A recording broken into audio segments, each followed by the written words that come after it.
60, 70, 80 বছরের 100 বছরের গুনাহ আমি আল্লাহ 1 সেকেন্ডে ক্ষমা করে দিতে পারি। বলেন সুবহানাল্লাহ।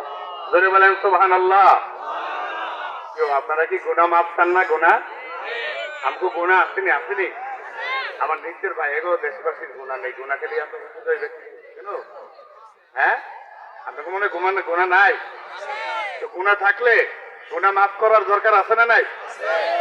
এই যে এখন বুঝা যাইতেছে আপনারা প্যান্ডেলে আসছেন, এতক্ষণ আমি মনে করছি আজিমপুর গোরস্থান মনে ওয়াজ করতেছি, ঠেকের কিন্তু শব্দ নাই। আল্লাহু আকবার।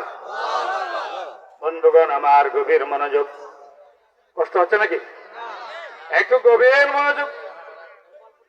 যদি তওবার মতো তওবা করতে পারো, আমার আল্লাহ তাআলা 40, 50, 60, 70 বছর, 80 বছর, 100 বছরের গুনাহ পর্যন্ত রব্বুল আলামিন মাফ করে দিতে পারে। জোরে বলেন সুবহানাল্লাহ।